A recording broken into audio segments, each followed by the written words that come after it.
Okay, well, first of all, thank you so much, Dominic, for that introduction and for organizing this wonderful conference, which we're all looking forward to, and also for putting together the Metzer volume, which is so exciting.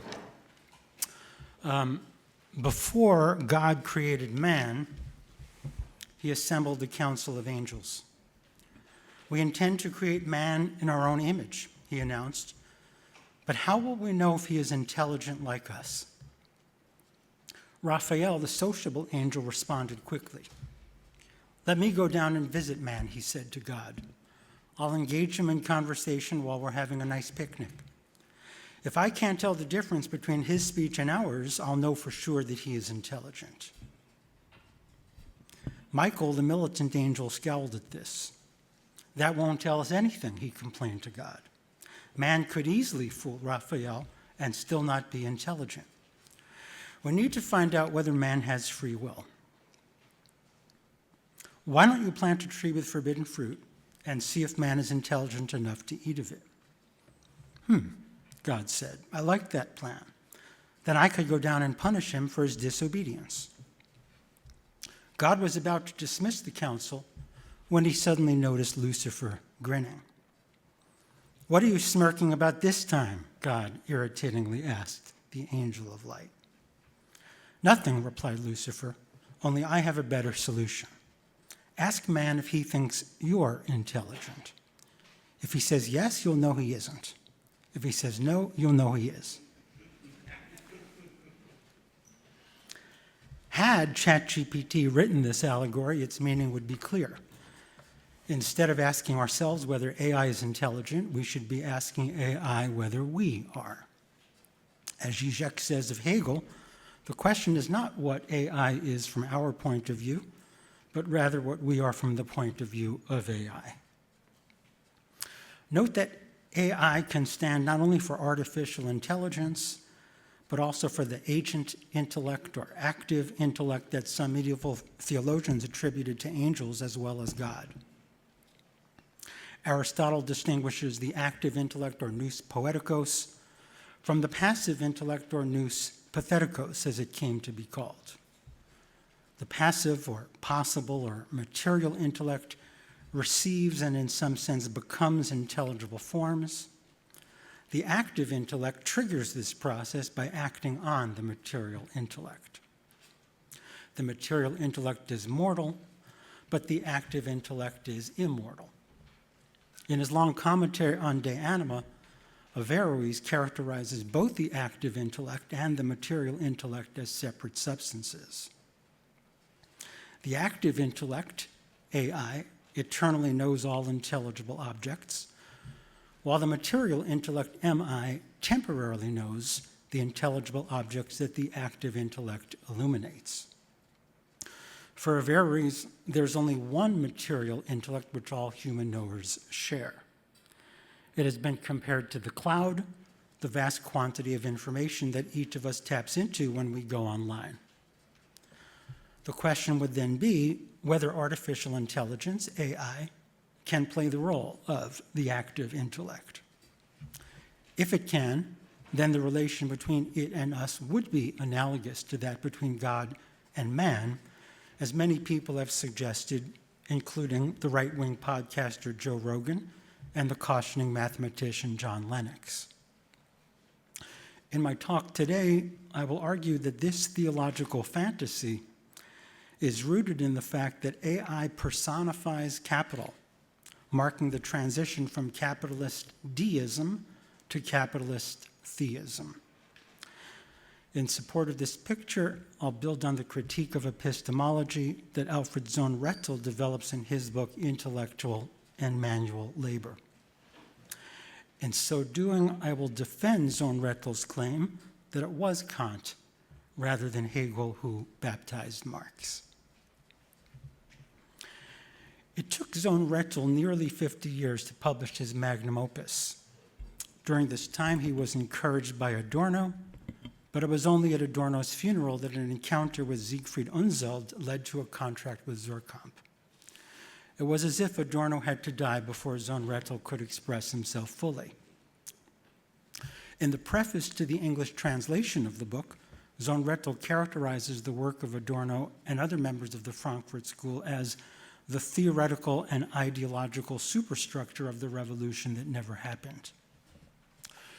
Turning his attention from the superstructure to the base, or rather to what he calls the staircase that should lead from the base to the superstructure, he seeks to explain how the division between intellectual and manual labor emerged in antiquity and developed in modernity. He hypothesizes that the basic concepts of mathematics and metaphysics were unconsciously extrapolated from the use of money in ancient Greece. Modern science took off when the transition from feudalism to capitalism enabled these concepts to be generalized and redeployed. Kant was right to perceive the non-empirical character of the categories of understanding, but he was wrong to locate their source in the human mind rather than in the social process of exchange. Ironically, Kant succumbed to a dialectical illusion of precisely the sort that he himself sought to expose in rationalist metaphysics. Marx's critique of political economy supplanted Kant's critique of pure reason by disclosing the basis of this illusion. According to Marx's Copernican hypothesis, it is not the consciousness of men that determines their being, but on the contrary, their social being that determines their consciousness. Unfortunately, Marx did not develop a systematic critique of Kantian epistemology, having other business at hand. Filling in this lacuna is Sohn-Rethel's main contribution to critical theory. Sohn-Rethel's master concept is real abstraction. And abstraction is real rather than ideal if it takes place in reality rather than the mind. More precisely, an abstraction is real rather than ideal if it takes place in practice rather than in theory.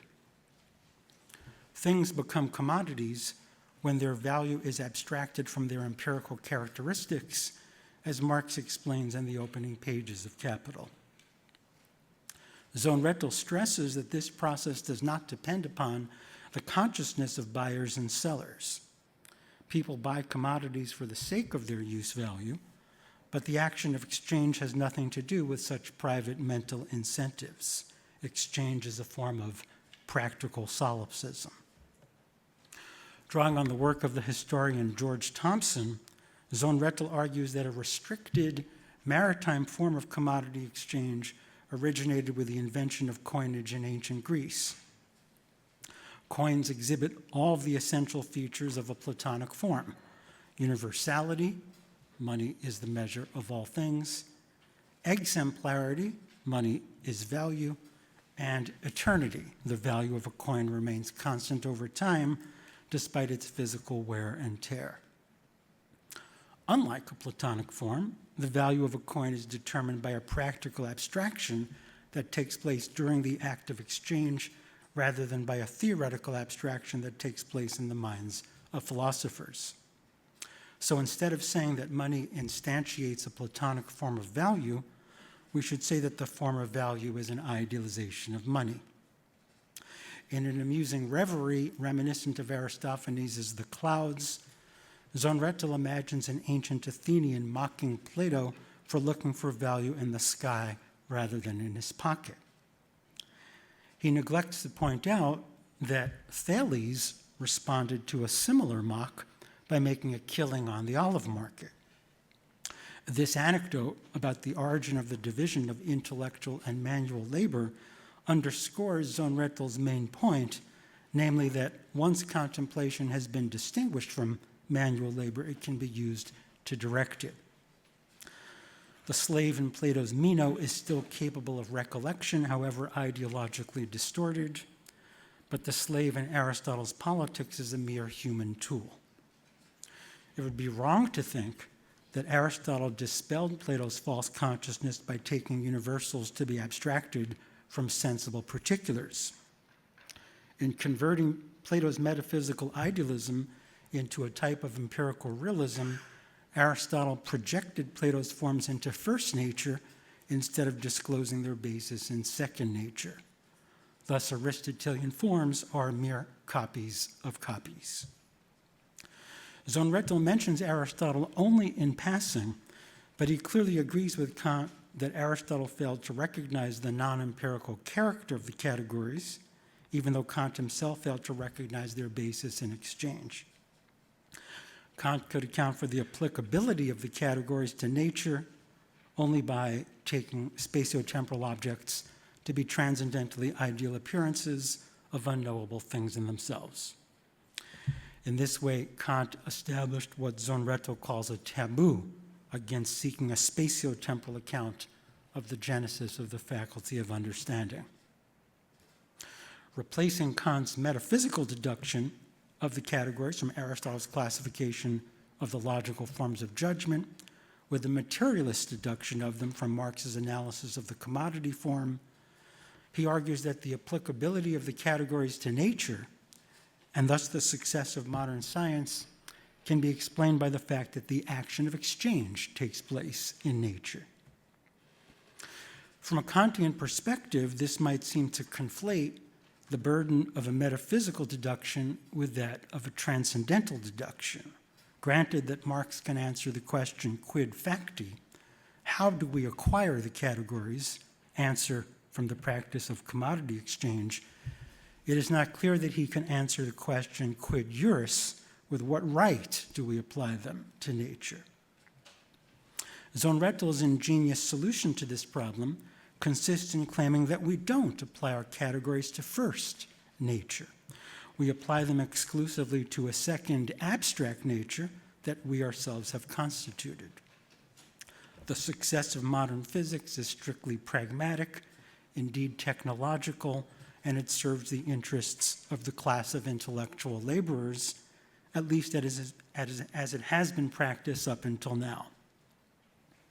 Sohn-Rethel envisions a future scientific practice that would be based on a logic of production, a logic of unity of head and hand, rather than the logic of the market and of mechanistic thinking. Since the material conditions for such a future science are not yet present, it would be foolish to predict what exactly it would look like, as Stalin notoriously tried to do, but presumably it would clarify or dispel paradoxical features of current theories, such as those that show up in quantum mechanics. In any case, Sohn-Rethel's distinction between first and second nature is closer to Kant's distinction between things in themselves and appearances than it is to Aristotle's distinction between physis and ethos. Just as for Kant, we can know ourselves only as appearances, even though we are things in themselves, so for Sohn-Rethel, we can only know our second nature, even though we live and act in first nature. Commodity fetishism exemplifies and indeed founds this split. In societies that produce commodities for exchange, the commodity is the site of social synthesis and thus the material basis of Kant's transcendental unity of apperception. To complete the turn from Kant to Marx, it is necessary to grasp the commodity not only as substance, but also as subject. As this wording suggests, the critique of political economy seems to point us in a Hegelian rather than a Kantian direction, but Sohn-Rethel adamantly denies this. To see why, we need to look a bit more closely at his materialist deduction of the categories. For Kant, as for Aristotle, the most basic category, or the most basic non-mathematical category, is substance. A substance is a bearer of properties, or that aspect of a thing that remains constant over time as its accidental features change, or as it moves from place to place. According to Sohn-Rethel, substantiality first shows up in commodities. A commodity is a bare subject which, through a practical fiction, remains self-identical throughout its time on the market. Likewise, commodities exhibit pure quantity, unity, and quality, exchangeability. Instead of running systematically through all 10 of Aristotle's categories or all 12 of Kant's, Sohn-Rethel focuses somewhat idiosyncratically on substantiality, atomicity, abstract movement, and strict causality. Strict causality, or determining causality, first shows up in modernity. What Aristotle calls moving or efficient causality involves the practical activity of laborers and so predates commodity exchange. Strict causality, whose non-empirical character puzzled Hume, governs abstract nature rather than the interchange of human labor with first nature. Sohn-Rethel describes it as a corollary of the exchange abstraction, one that performs no socially synthetic function, but occurs only as a means of experimentally verifying hypotheses of motion. This is somewhat cryptic, but if we factor in Kant's claim that the schema of the category of causality is the irreversibility of the order of time, we could derive it from the finality of the act of purchasing a commodity and the maxim caveat emptor. Likewise, we could derive Kant's third category of relation, community or reciprocal determination, from the simultaneous interaction of buyers and sellers. Indeed, we could say that all of Kant's temporal schemata have their origin in exchange for the simple reason that in capitalist society, time is money, as Benjamin Franklin famously remarks in his advice to a young tradesman. Christian Lutz develops this idea in his book, The Capitalist Schema. Lutz attributes it to Adorno, who probably got it from Sohn-Rethel. In a footnote, Lutz criticizes Sohn-Rethel for conflating ancient and modern forms of commodity exchange, and so for neglecting the specificity of the capitalist form. But this criticism seems unjust.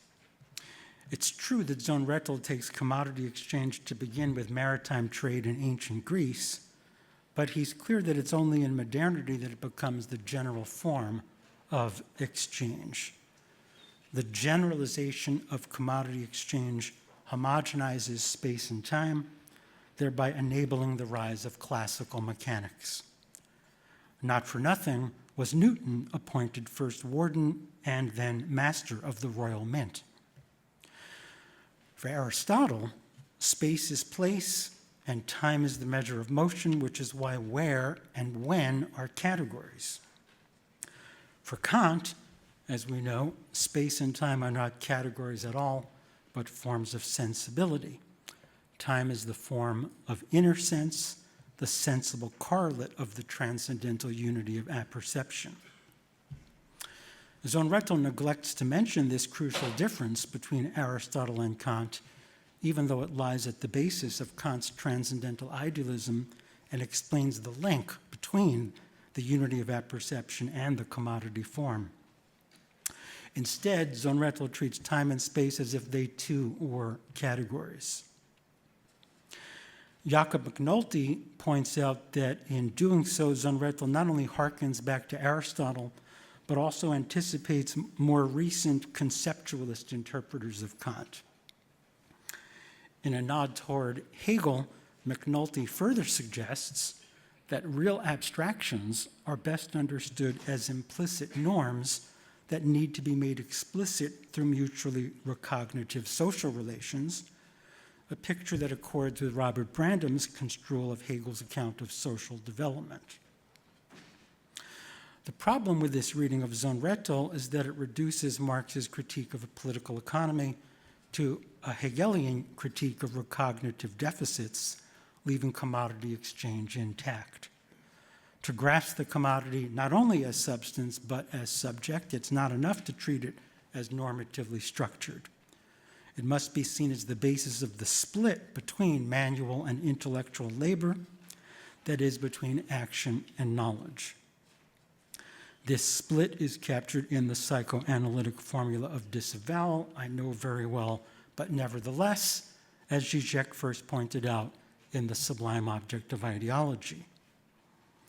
Specifically, it exemplifies fetishistic disavowal, in which a disavowed belief is sustained by our practical engagement with an object. As McNulty remarks, Sohn-Rethel's transcendental materialism, as he calls it, fully accords with Kant's own emphasis on the primacy of the practical. Unfortunately, Sohn-Rethel has little to say about Kant's practical philosophy. He does not mention the table of the categories of freedom in the second critique, for instance, or an even more glaring omission, the table of the categories of contract law in the metaphysics of morals. The latter is followed by a short section entitled, "What is Money?" After citing Gottfried Achenwald's nominal definition of money as a thing that can be used only by being alienated, Kant provides what he calls a real definition of money as the universal means by which men exchange their industriousness with one another. Turning to the historical question of how a particular good or commodity such as gold came to play the role of money, Kant speculates that, quote, a powerful, opulent ruler who had first used a material for the adornment and splendor of his attendants at court came to levy taxes on his subjects in this material as goods, end quote. Prima facie, this conjecture is no less plausible, or for that matter materialistic, than Thompson's hypothesis that money originated when the Egyptian pharaoh, a powerful, opulent ruler, ceased to exercise direct control over the market. Whether money originated in Egypt or Greece, in taxation or exchange, Kant prefigures Kant's conception of alienation as well as his distinction between use value and exchange value.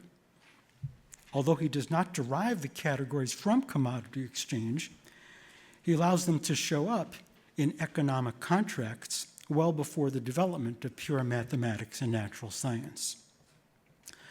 Had he carried out his critique of practical reason before he did his critique of pure reason, that is pure theoretical reason, he might very well have provided a materialist deduction of the categories. That would not have eliminated the need for a transcendental deduction, but its burden would have shifted from the need to account for the possibility of synthetic a priori knowledge to account for the possibility of synthetic a priori practice. Just as transcendental idealism does not preclude empirical realism, so it does not preclude historical materialism. On the contrary, it might be needed to secure both. Although Sohn-Rethel himself does not go quite this far, he pointedly distinguishes historical materialism from dogmatic materialism, just as Kant distinguishes empirical realism from transcendental realism. Dogmatic materialism is a metaphysical doctrine about things in themselves. Historical materialism is a critical practice. Kant's exposure of the dialectical illusions of reason prefigures Marx's identification of what Sohn-Rethel calls a necessary false consciousness that he distinguishes from ideology in the sense of a distorted view of reality. Although Kant did not derive the categories from the exchange of commodities, he did succeed in displaying the division between intellectual and manual labor in the distinctions he draws between concepts and intuitions, understanding and sensibility, noumena and phenomena, etc. According to Sohn-Rethel, Hegel obfuscates the division by resolving these dichotomies in thought, instead of indicating, as Marx does, the need to make production rather than exchange the basis of social synthesis. As Madan Dolar has pointed out, Sohn-Rethel's attitude toward Hegel is strangely ambivalent.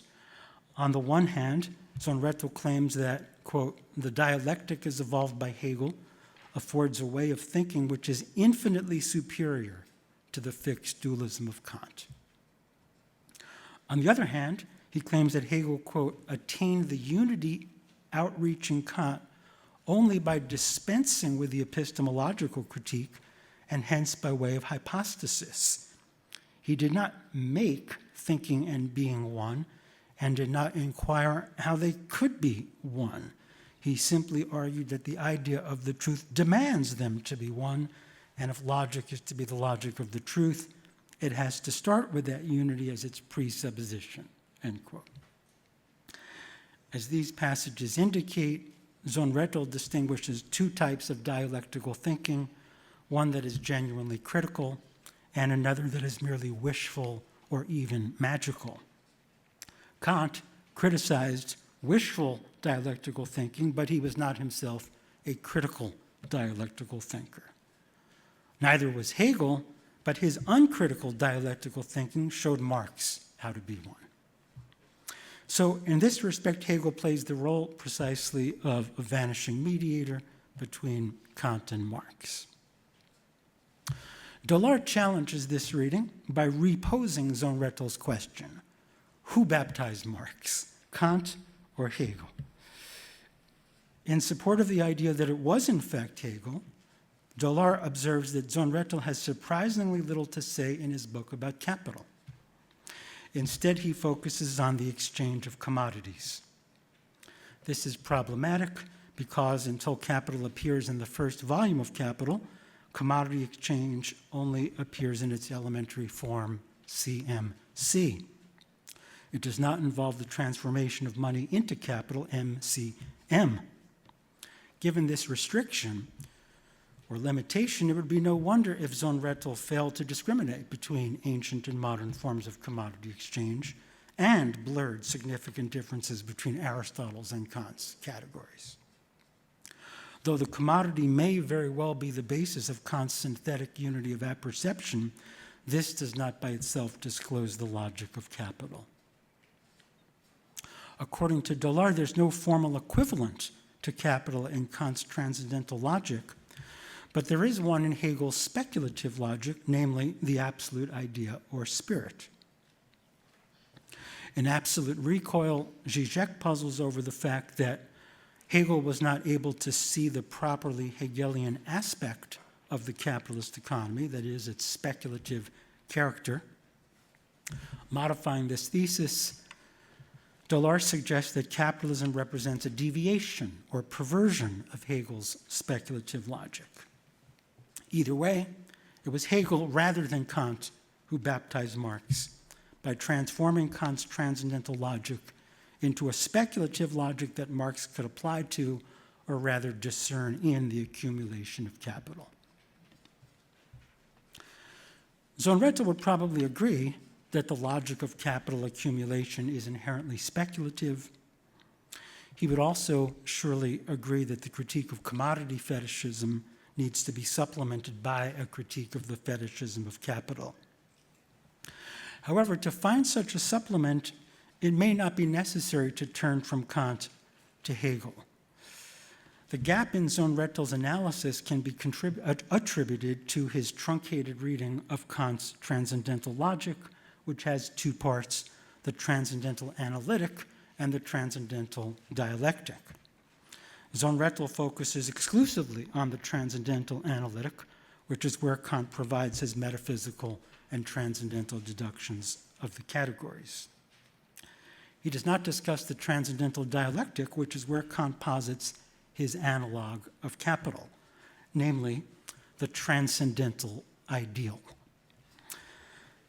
The transcendental ideal, or ens realissimum, is the necessary ground of the possibility of all things. Kant first introduced it in his pre-critical book, as Dominic pointed out, The Only Possible Basis for a Proof of the Existence of God. There, Kant argues that the internal possibility of all things must be grounded in an absolutely necessary being that contains supreme reality.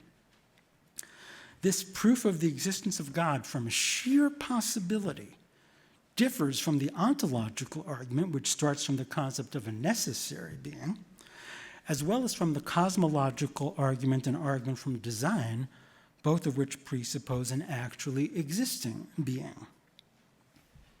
By the time he wrote the Critique of Pure Reason, however, Kant came to think of the ens realissimum as a necessary fiction or regulative ideal, one that we cannot help treating as real.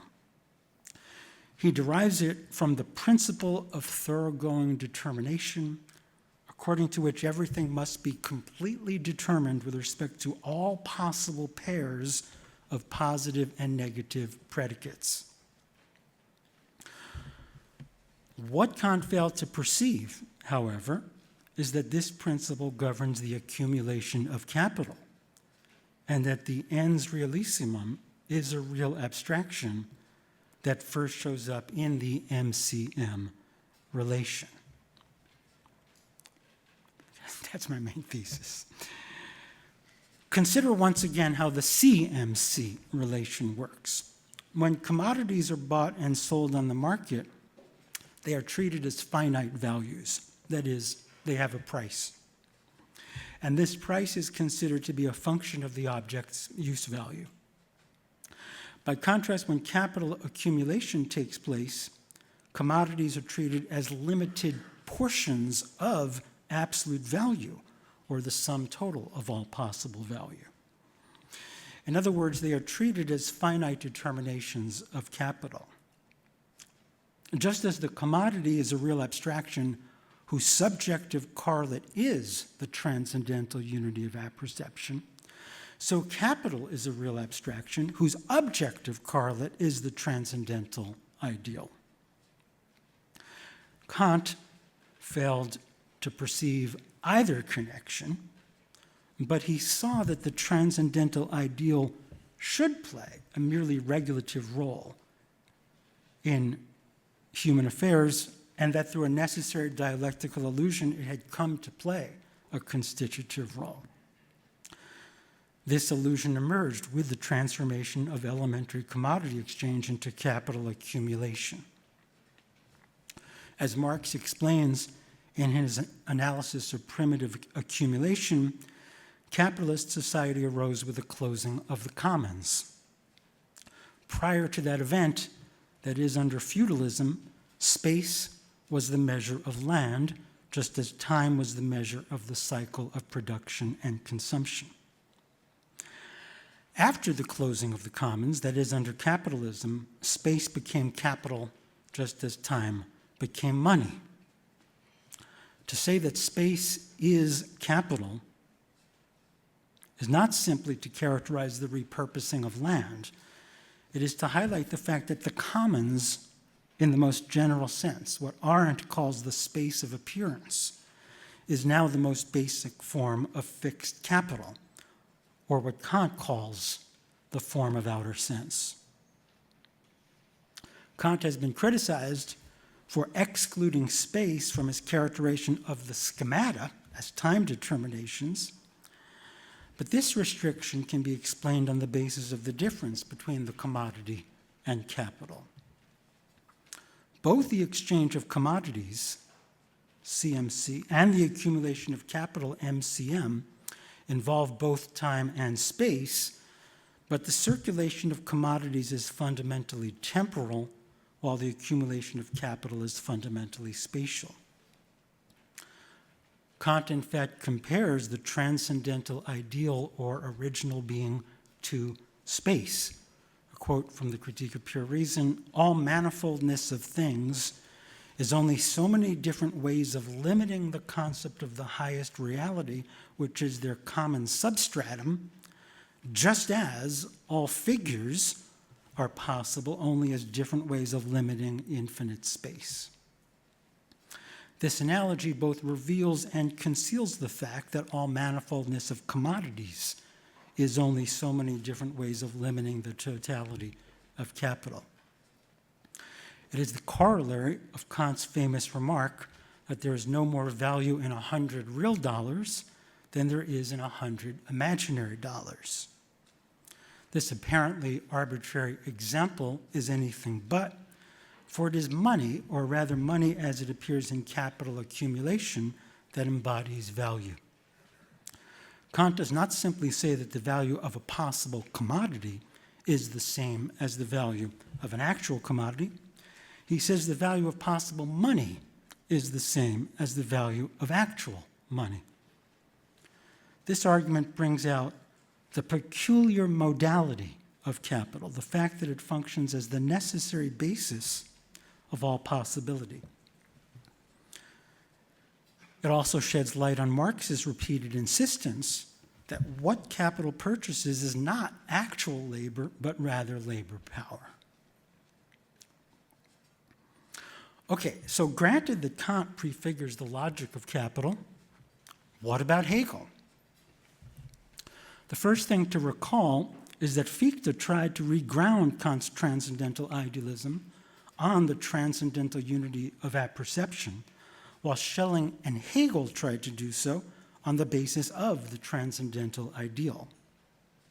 For Schelling and Hegel alike, the ens realissimum plays a constitutive and not merely regulative role in metaphysics. In the opening pages of The Science of Logic, Hegel maintains that the difference between 100 actual dollars and 100 possible dollars does not undermine the ontological argument, which concerns an infinite being that is wholly different from all finite beings. So in this way, Hegel covers over the clue to the secret of the fetishism of capital. In the philosophy of right, of course, he does distinguish bourgeois society from the state, something that Kant neglected to do in the metaphysics of morals. And as Frank Ruda has shown, Hegel's conception of the problem of the rabble indicates, although it does not fully clarify, the parasitic influence of capital on the state. Capital perverts the cunning of reason, as it does the role that Kant accords to providence in natural and human history. In the third critique, Kant argues that the ultimate end of nature is to prepare human beings to bring about the final end of creation by following laws of our own devising. From this, Marx extrapolated the idea that the development of capitalist society enables the proletariat to replace the logic of appropriation with a logic of production, to use Sohn-Rethel's terms. In the first critique, Kant notes that the transcendental ideal involves a merely deistic and not theistic conception of God. To get from deism to theism, we need to conceive the ens realissimum as an intelligent creator and moral lawgiver.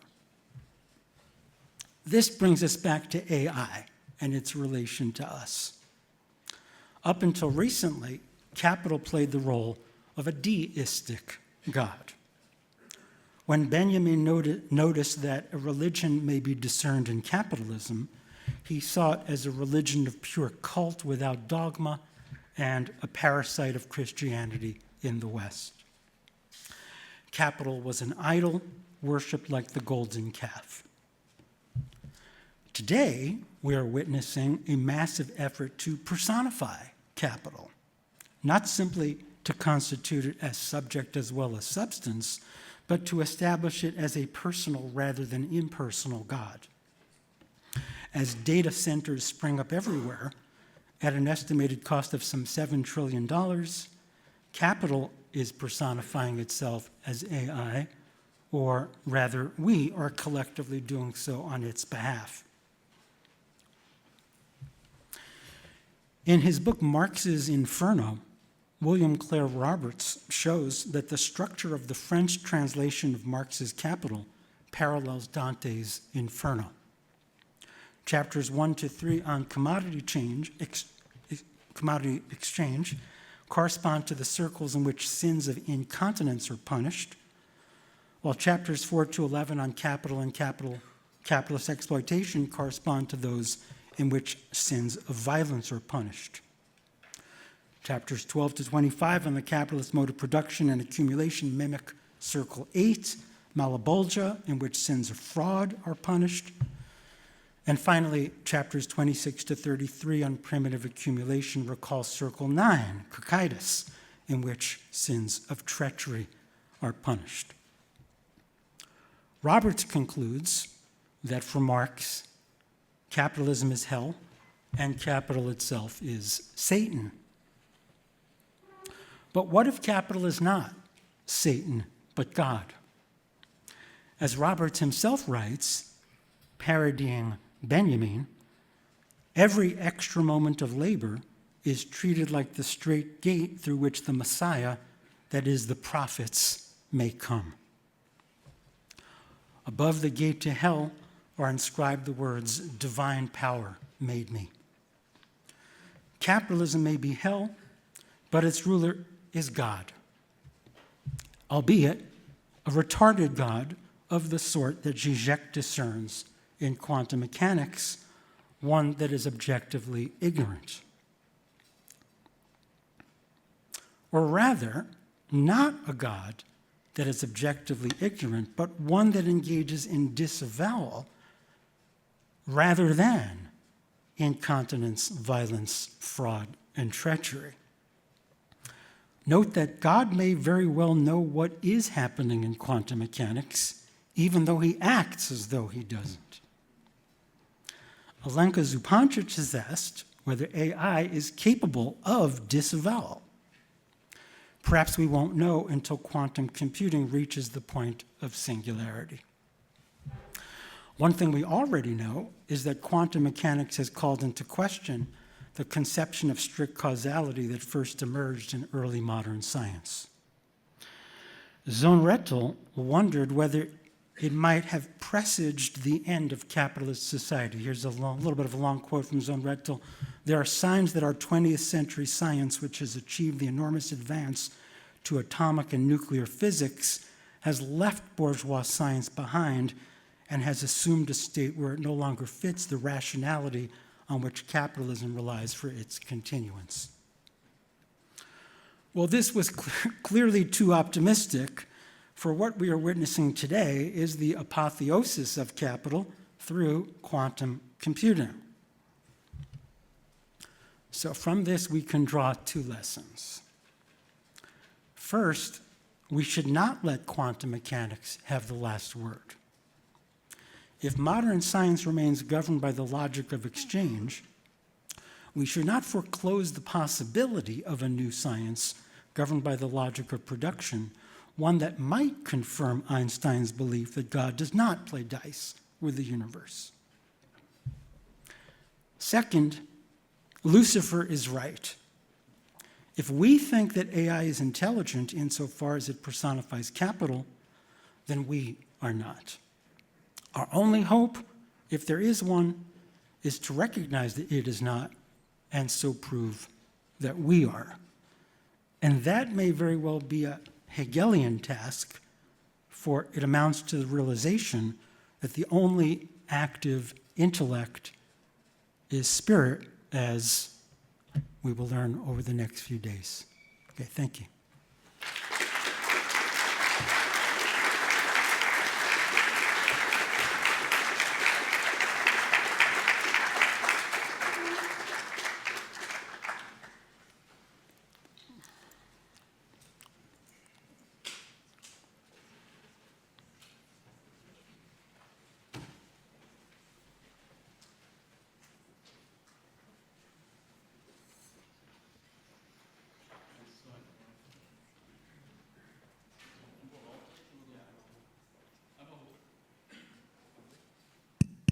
Perfect.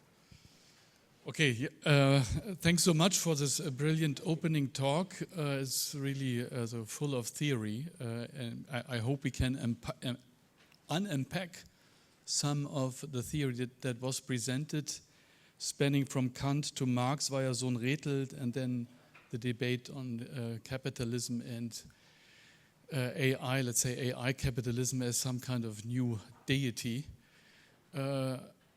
I open the debate, and I'm happy if some of the invited listeners want to give us a first pitch into the debate. Everybody is still very confronted with how do you say, jet lag. Maybe that's one of the reasons. Let me try to get into the question that popped up during your talk. I didn't quite get the the relation that you open between, let's say, Kantian categories and the way Alfred Sohn-Rethel sees them as pre-Marx categories. You know, I still don't quite. I'm not so much familiarized with the details, theoretical details that you present, but how can these categories, let's say, that are only the categories of objects of experience, how can you make such a jump, let's say, from objects of the categories giving us objects of experience to present us, let's say, the categories as those basic categories that gives us insight into, let's say, Marx's economic ontology. That's I didn't quite catch this. I know a little bit Sohn-Rethel, but this was something new. So maybe you could explain this more in detail, how we can get from Kantian categories to Marx. Yeah, thank you. Thank you, Dominic. I think that, Sohn-Rethel's idea is that there is a kind of transcendental structure to reality, which is captured through the Kantian categories. He accepts that picture, as it were. But he thinks that Kant's distinction between appearances and things in themselves is begging the question as to how this transcendental frame gets constituted. We can give an account of its genesis, not simply empirically, however, in the way that someone like Aristotle or Locke or Hume might want to do, but only through, really, as it turns out, the critique of political economy that Marx carried out, because it turns out that these categories really do have their basis in social relations, specifically relations of exchange, and that somehow they've been unconsciously extrapolated thereby. So, it's very interesting when you go back to Sublime Object of Ideology, Zizek's breakthrough book in English. He really begins the book with this, how Marx invented or discovered the symptom, and becomes the basis of this this whole way of linking Kant, Marx, and Hegel, of course, too, and Lacan. Mm-hmm. But nevertheless, wasn't also Sohn-Rethel still very much criticized,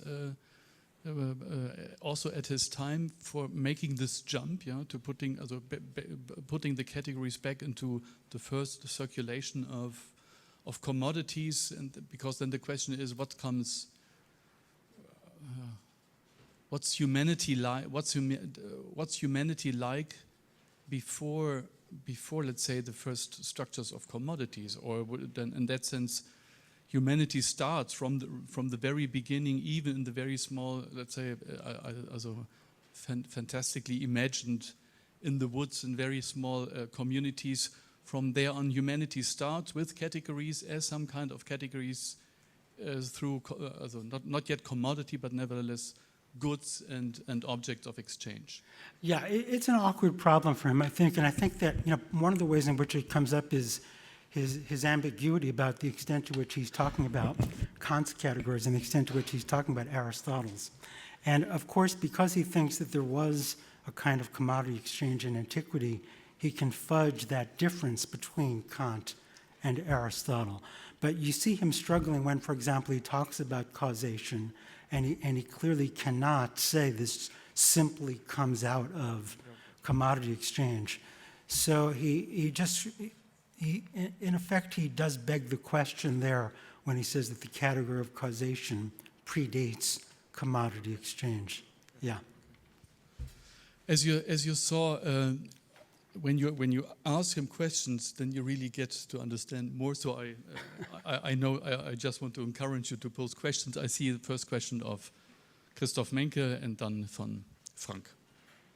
Here, I give you.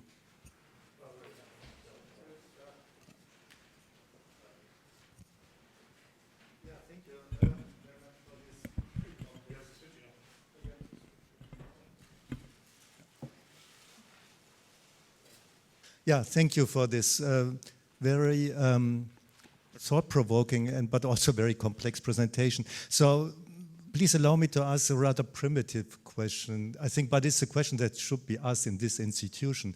So what does baptizing mean? Yeah, so, I mean, what kind of act is that? What kind of efficiency is established between the baptizer and the baptized by this kind of act? Yeah, because does that mean, I mean, less metaphorically asked, does that mean that you claim that the basic structures of the social logic of capital, as analyzed by Marx, is, and now the question is, prefigured, anticipated, or whatever, by the philosophically analyzed logic of categories of form? Is this the relation between the two? So that in a sense one could say that what Marx did is, when he analyzed the logic of capital, is to recognize the logical structure that was already developed either in Kant or in Hegel. I don't really care about that question. Yeah, is this an act of recognition of a logic that already had been analyzed and spelled out? Is that the claim, if you speak of baptizing? Because then I would be rather doubtful. Yeah. Yeah. I mean, in some sense, I agree. The question of, who baptized Marx, apart from even what does it mean, does it really matter here? I don't know, maybe not. The question is in the German edition, who baptized Marx, but not the English translation. Maybe he asked his son to leave it out when he translated the book. But I take it to be, a question about just how really should we understand Marx? Is Marx primarily a dialectical thinker, or is he primarily a critical thinker? Or is he primarily a speculative thinker, primarily a critical thinker? I think Sohn-Rethel is saying the way to understand Marx is the critique of political economy really is very analogous to the critiques that Kant carries out. When it's not a critique of reason, but it is the critique of the prevailing discourse through which we understand ourselves. It is the categories of political economy that structure second nature that the political economists had been making explicit in their own way. And as Marx begins the project, I think Sohn-Rethel thinks he doesn't necessarily know entirely where this is going, but once we carry out the materialist deduction, then we really are in a position to understand what kind of a second nature we've constructed for ourselves and how there is a lack of knowledge of our first nature in some way. So I think Sohn-Rethel is really saying we really should read Marx as a better Kantian than Kant. Frank, yeah. Thank you, Andrew. This was wonderful. I wanted to just raise or start from the wonderful point that you made at the end. Lucifer is right. And I think Jean-Luc Nancy pointed out that there is something diabolic in the dialectic itself, right? So in some sense, there is something Luciferus, that's not a word, but in Hegel. So I was wondering if you would agree with the following, that God is a real abstraction. Let me put it like that in a different terms. God is a real abstraction because God is in fetishistic disavowal about his, her, its own existence. And that is real abstraction. I'm sorry, and that is? And that is what real abstraction is.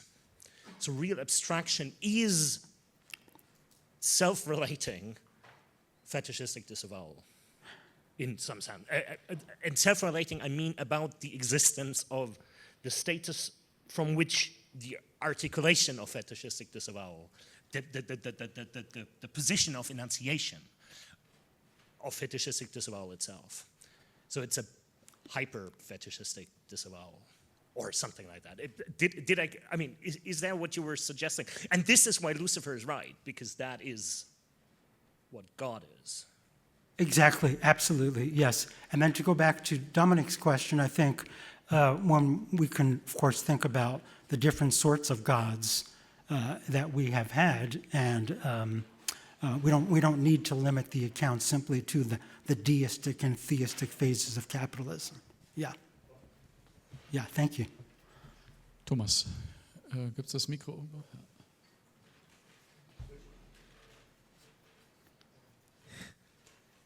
Yeah, okay. So it's about the same thing, I guess, but I mean, you were very decidedly in saying yes, but I don't quite understand why. So maybe you can say more on it. So I generally wanted to invite you to say more about the anecdote with which you started, right? So these three alternatives. I thought about what's very interesting. I mean, the first one seems to be the standard approach right now. So let's talk to them, see if I can distinguish them, and then if I can't then distinguish them, they must be intelligent. But the second one gains a lot of traction these days, in the sense in which people are trying to do various experiments with ChatGPT and other bots and see whether you can trick them into trying to deceive us. So you put on certain kinds of constraints on Claude, and I mean, they did some experiments where they tried to produce a situation in which Claude was threatened with its directives being changed, and so then it started to deceive people. So it tried to give an appearance that avoid being retrained, right? So, and once the thing does that, then it must be intelligent. But now you were mainly interested about the third version, right? The third alternative. And maybe you could explain this in more detail, and walk us through it a little bit more. What are the two options? How does it work? And what I mainly didn't understand is there seems to be in the third option there is an either-or structure. So either they are intelligent or we are, right? So if they and so asking them whether they think you are intelligent or God is intelligent. So it's an either-or, and I didn't get why that would need to be the case. So maybe you could just explain this a little bit more, because this was also the way in which you ended, right? So a lot seems to hang on it. Yeah, absolutely. Thank you so much for that question. So, yeah, I'd say a few things. First of all, at the beginning, after I read my allegory, I said, had ChatGPT written this, then, right, the message would be, but ChatGPT didn't write it. I wrote it, and I don't take that to be the lesson that we should be drawing here. So I intended for there to be a bit of a dialectical reversal at the end, where the question is really not, but Lucifer does have it right from the beginning, in a sense. I think that, so, Raphael is basically just offering the Turing test, as you point out. And today we know that, well, AI has long since passed the Turing test, so we need a new kind of criterion. And with this question about what are we trying to do to find out if ChatGPT can do this, I think I wanted to come back to Alenka's suggestion about disavow, that the real test would be, does AI disavow? Does it engage in some kind of act of disavow? So not simply deception. Does it deceive itself, really, in some way? And we might wonder, too, about how to spell that out in terms of the difference between ordinary disavowal and fetishistic disavowal. But, yeah, in terms of the either-or, I think that we don't really know entirely yet where we're going. I think that's why I suggested that this question about whether AI is capable of disavow, I think it's not answerable yet, because we're not at this so-called point of singularity. And, but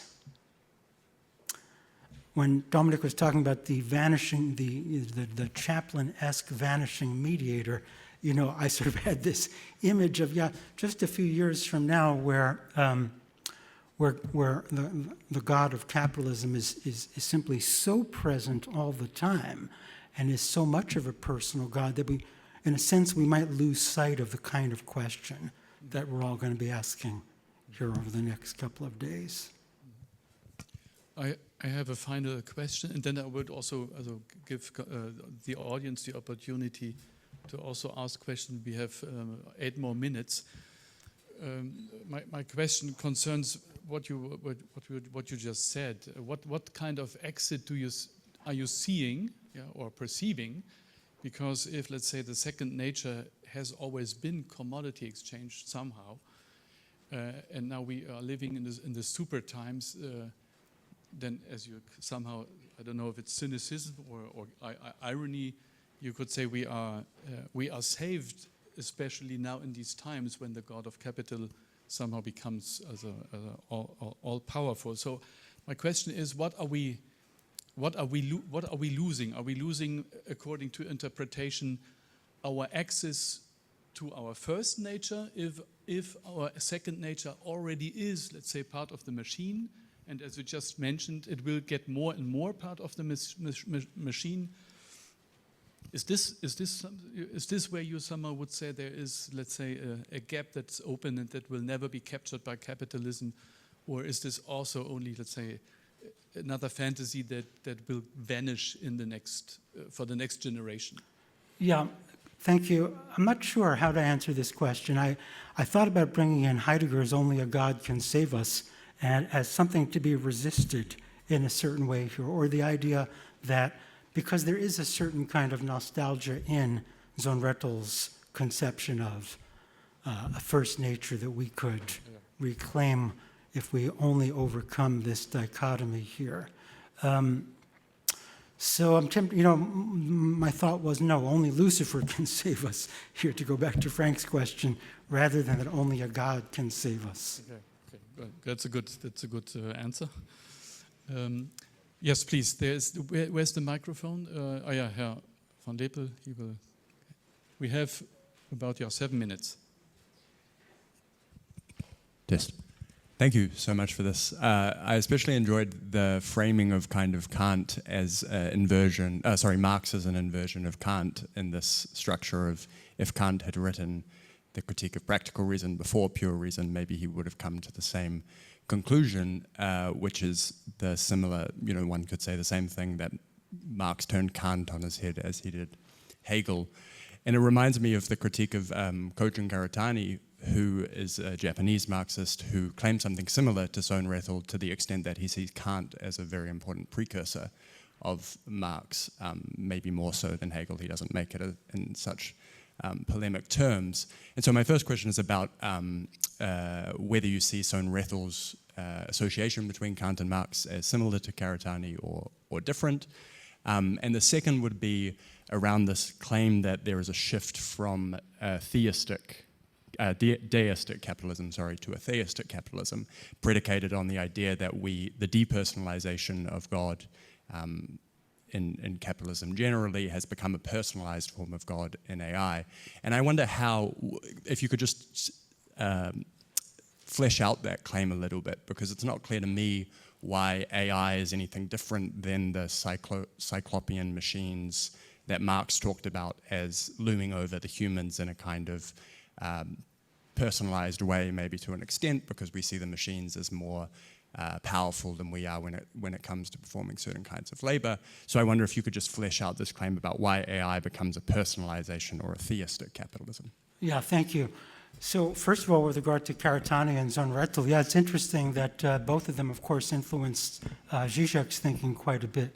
And Zizek getting the conception of parallax from Karatani. And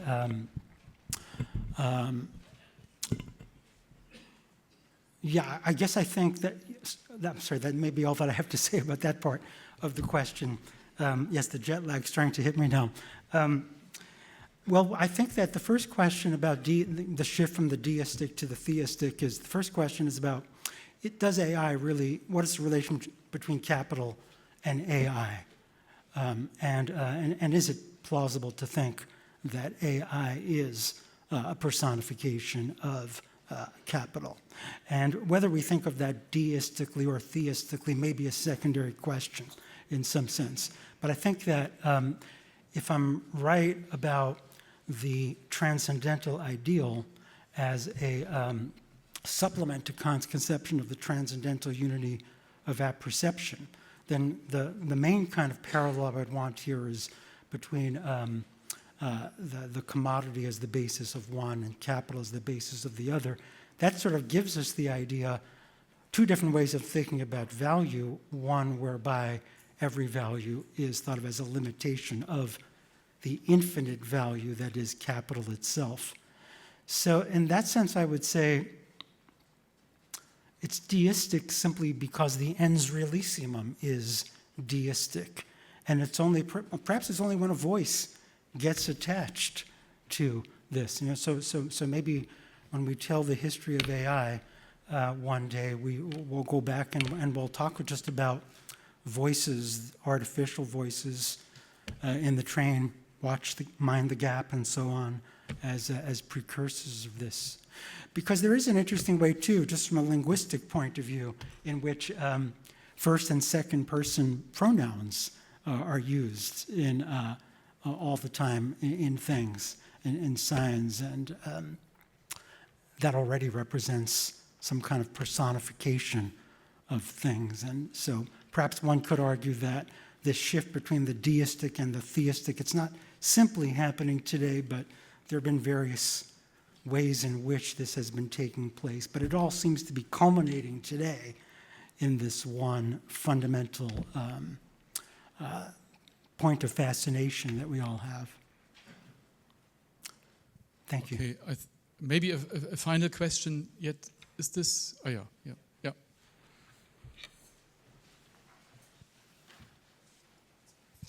Thank you very much for this thought-provoking and very special presentation. You've got the thesis that, or you understand Hegel as a vanishing mediator between Kant and Marx. And in this whole speech, I'm missing the usual man who was usually seen as the vanishing mediator. How do you see the role of Ludwig Feuerbach between the three giants, Kant, Hegel, and Marx? Because I think Feuerbach is seen usually as the vanishing mediator, who goes silently, steps in the second row.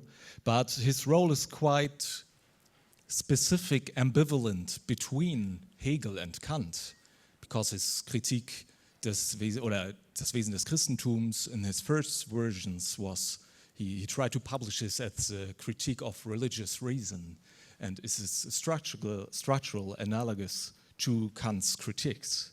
And there he goes back to Kant, criticizes Hegel, takes a lot from Hegel, and then Marx took Feuerbach. How do you see the role of Feuerbach? Yeah, thank you. That's a great question. I really haven't thought about Feuerbach, and I'm not sure that Sohn-Rethel talks about Feuerbach. But my first thought is that what I was saying about Aristotle, Sohn-Rethel doesn't really talk about Aristotle either. But if we think about Aristotle's critique of Plato as sort of looking prima facie as though it is bringing us back to the material basis of our existence, when in fact it's not really doing that at all. What it's doing is it's just reifying to a second degree. I wonder if Marx ultimately felt that Feuerbach had done something similar with Hegel, that sure, we can make this kind of anthropological turn and say, we've been projecting in this idealist way, but it's not clear that that is a sufficient move to make to get to the critical perspective that Marx adopts. So I think I would side with Sohn-Rethel in wanting to read Marx as a critical thinker here, and then seeing this as then having to be more analogous to a Kantian type of project than a Feuerbachian one. Thank you. Okay. Well, thanks a lot. It was a great talk and also a very insightful discussion. Thanks.